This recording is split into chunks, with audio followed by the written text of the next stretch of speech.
pas dans le métier. Ouais. Donc ce que j'en connais, c'est à travers des fiches, des choses qu'on lit.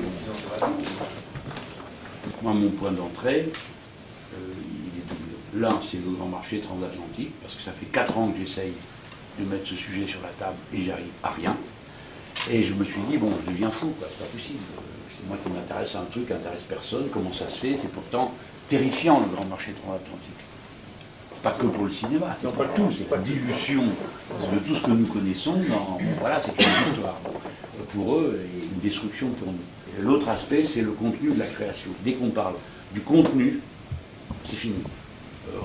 On est immédiatement ressenti comme personnage dangereux, normalisateur, etc. Bon, la normalisation de fait par le marché des goûts, l'esthétisation des valeurs du capitalisme, ça non, ça va de soi. Ce qui ne va pas de soi, c'est qu'on critique des contenus. Mais je ne sais pas par quel bout attraper la critique des contenus. J'en ai marre de me faire traiter de post-stalinien chaque fois que je pose la question des contenus et de la critique des contenus. Je ne suis pas d'accord pour le soi-disant deuxième degré qui consiste à dire qu'on va étaler encore plus la violence pour donner à réfléchir sur la violence. La violence nous dégoûte, nous submerge, nous envahit. Moi, je ne regarde plus la télé. Voilà, je suis en exil politique sur des chaînes où on ne vient pas me parler interminablement des mêmes sujets qui ne m'intéressent plus. Donc cet aspect-là, comment on l'aborde, et après, bon, il y a le reste, bon, c'est des trucs, par exemple, la technique, ça m'intéresse. Je crois que la technique provoque des mutations. On a d'abord amené le numérique, puis on a réfléchi après à ce que ça donnait. Comme si l'objet technique était neutre, alors que l'on sait dans la philosophie des sciences depuis toujours qu'il n'y a jamais eu un objet technique neutre, ça n'a jamais existé. Jamais, jamais, jamais. Et c'est chez les plus intelligents, les plus cultivés, que précisément on fait comme si c'était neutre. Bon, bah, t'allumes la lumière, déjà ça change tout, même pas avec une bougie, rien que ça, c'est un changement, révolution. C'est pareil, alors, tous les aspects des mutations techniques, des procédés techniques, nous importe. Et après, la normalisation culturelle, évidemment. Il n'y a pas un être humain qui se constitue autrement que dans des rapports culturels. Les rapports sociaux, ils sont quasiment, je ne vais pas dire seconds, parce que je ne veux pas choquer les marxistes qui sont autour de la table, je le suis moi-même. Mais jamais un travailleur ne s'est résumé à son instrument, à son estomac. Jamais. C'est toujours par la tête, y compris que l'estomac est commandé, c'est comme écrit dans Marx. On n'a pas à se justifier de s'intéresser à ces contenus, parce que c'est eux qui vont fabriquer la psyché humaine. Ce que tu disais sur les ados, comment ils sont redistribués, je note là-dessus, je vais me l'enregistrer et le répéter. Parce que c'est vrai, on les amène comme des poulets à l'élevage, quoi. Viens bouffer de la violence, viens bouffer du Robocop, viens faire ça, parce que c'est ça ton futur, c'est ça ton être. C'est grave, ça. J'aime bien dire qu'il y a un seul métier, quoi. J'en ai fait 10 dans ce métier-là, mais en fait, pour moi, c'est le même, quoi. C'est le cinéma. Et je suis convaincu que la période que nous vivons est une période riche, qui peut être très prometteuse, ou peut-être ruineuse. Mais je ferai tout pour qu'elle soit prometteuse. J'ai rencontré beaucoup de cinéastes coréens, canadiens, argentins, italiens, espagnols. Et tous nous regardent avec des drôles d'yeux, tous nous disent « mais vous avez un foutu système chez vous, un truc incroyablement pensé, incroyablement politiquement pensé ». Et c'est vrai que ce système, il est incroyablement malin, audacieux. Nous avons le privilège en France de pouvoir travailler dans un système qui a été mis en place il y a longtemps et qui a un certain nombre de vertus, mais qui peut aussi devenir pervers dans un système politique tel qu'il est maintenant, et avec tout ce qui a monstrueusement évolué en termes de production, diffusion, outils, technologies, etc. On s'est complètement soumis à un diktat technologique qui n'améliore pas la qualité du cinéma de mon point de vue sur le plan esthétique, et qui contraint les salles à des investissements lourds qui ont été très grassement financés par l'État pour la première tranche, la première fois sur les salles indépendantes et les salles uniques. Mais je veux dire, on sait très bien que les évolutions sont extrêmement rapides, que c'est un matériel qui est... dont l'obsolescence est programmée. Dont l'obsolescence est programmée, qui est paradoxalement beaucoup moins intéressant sur le plan technologique que l'argentique. Et ça, moi, j'en veux pour preuve une discussion qu'on a eue récemment avec Jean-Pierre Bourdiala d'Atos sur la qualité. On peut toujours imaginer que c'est un progrès sur le plan, j'allais dire, des résultats esthétiques. Ça n'est pas le cas. Ça le sera avec le 4K qui est donc la nouvelle bande qui va arriver, mais on est passé par une étape qui était à mon avis inutile, surdimensionnée pour les petites salles en termes de qualité de projection par rapport à ce qu'ils auraient pu avoir comme équipement beaucoup moins cher. Bref, on s'est complètement assujetti à des contraintes économiques. C'est vraiment, pour moi, à l'époque, je me suis battu pour essayer de faire en sorte qu'avec mes collègues, on réfléchisse autrement qu'en voulant simplement obtenir que l'État finance la mutation, en se disant est-ce que la mutation est nécessaire, est-ce que c'est vraiment un enjeu important, donc je n'ai pas réussi à avoir une truc, mais je pense que c'est une réflexion qui va se reposer inévitablement, parce que je ne pense pas que l'État puisse continuer à engager ce qu'il a pu engager sur le... C'est mon point de vue. Hein. Pour nous, il y a deux questions majeures. C'est la question conventionnelle dans le cinéma, qui nous agite depuis des mois et pourquoi pas dire des années, donc j'en dis pas plus. Et puis il y a une question brûlante sur les enjeux d'exception culturelle. Je crois que tout le monde est au courant. L'accord de libre-échange États-Unis et Europe, la position de Guurt et de Barroso, qui inclut aujourd'hui les services audiovisuels et cinématographiques. Ça, c'est deux sujets sur lesquels il ne faut pas lâcher. L'intelligence du système, c'est d'avoir pensé une économie régulée qui permette de faire exister la diversité des films en l'abstrayant d'un marché simple. L'esprit de la mutualisation du CNC, c'est de dire on ne sait pas quels sont les films qui vont marcher, mais on fait en sorte qu'ils existent tous. Le rapport Kert-Jean-Patrick Gilles, qui est le très bon contrepoint à la doxa ultralibérale de la Cour des comptes, qui est revenu dire que ce système devait cesser parce qu'il coûte trop cher, et qui dit exactement le contraire. Qui dit non seulement il ne coûte pas spécialement cher, mais en plus c'est ce qui contribue à faire exister un système qui crée de façon induite et indirecte jusqu'à 500 000 emplois. Donc plus que l'automobile. Il y a un grand combat aujourd'hui, c'est celui de la concentration qu'il peut y avoir et de l'arrivée massive des multiplexes comme jamais il y a eu. Et un constat qui était fait, c'était que, par exemple à Paris, on double les écrans là en quelques années de tous les multiplexes, ce qui fait que ça passe de 80 à 140, enfin c'est presque doublé quoi, en 2 ans.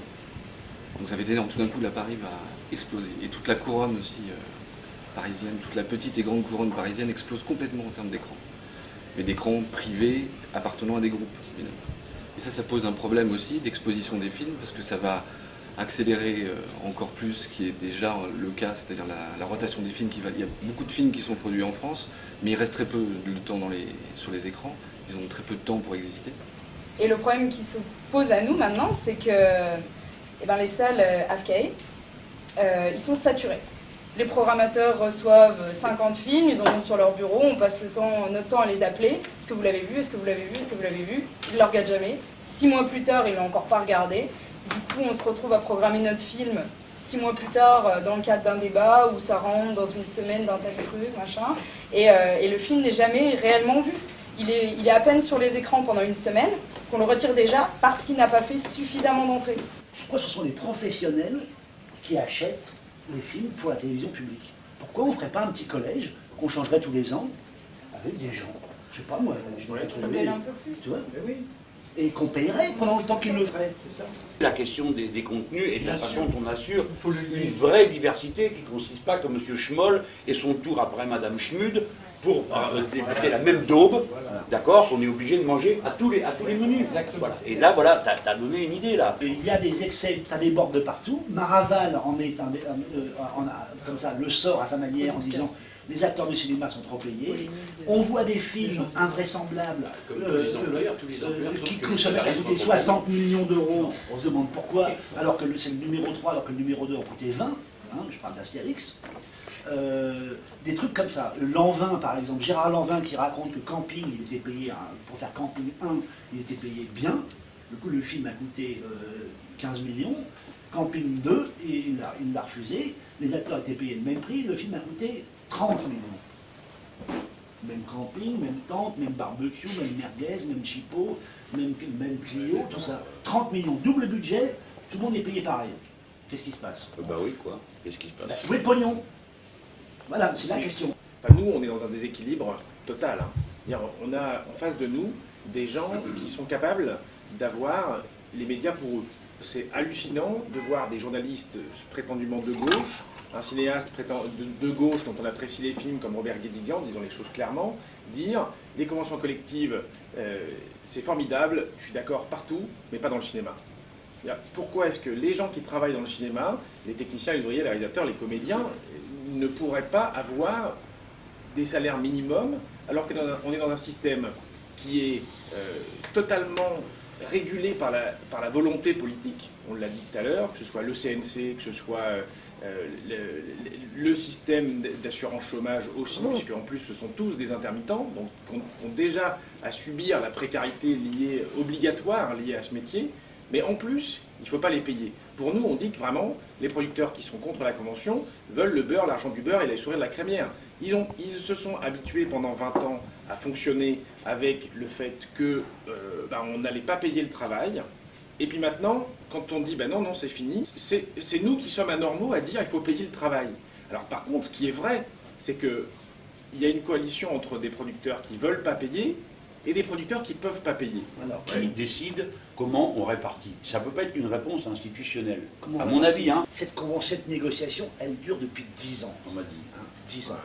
Au départ de cette négociation, procès verbal à l'appui, il y a des gens, des syndicats d'employeurs qui ont déclaré que de toute façon, ils n'en voulaient pas de convention collective. Ils n'en voulaient pas. Cette convention, elle a été signée en 2012.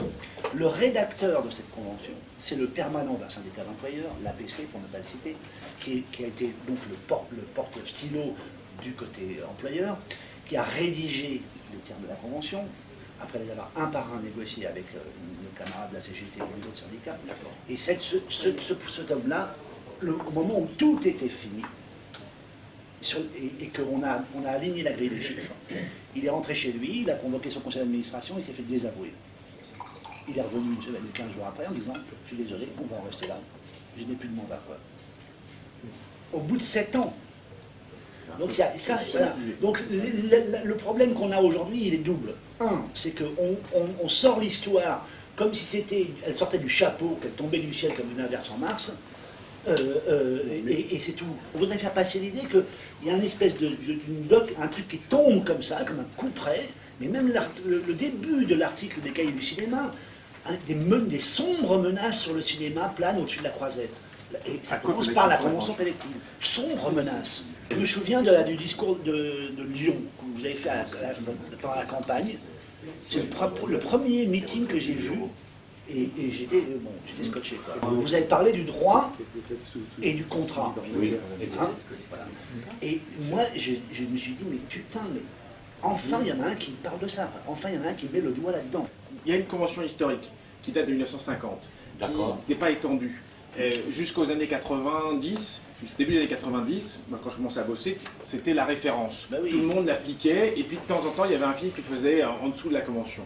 À partir des années 90, les choses se dégradent, et on commence à dire, enfin on avait déjà commencé à discuter, mais on dit, et pas seulement dans ce secteur-là, il faut des conventions collectives pour garantir des salaires minimums pour tous les salariés, qui par ailleurs sont des intermittents techniques, donc c'est en lien avec le dossier assurance chômage.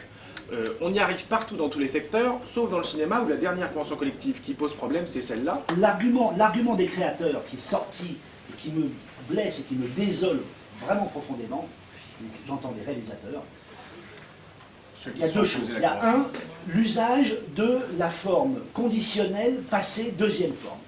Comment parler de l'avenir au conditionnel passé? Ça, c'est le truc dingue.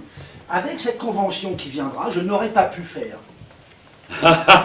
Qu'est-ce que c'est que ce bazar? Ça n'existe pas. Mais c'est complètement débilos. Je veux dire, les types te disent, mais moi, je prends mais ton film, tu l'as déjà fait, il y a 2 ans, il est sorti. Qu'est-ce que tu nous fais? Qu'est-ce que tu nous chantes?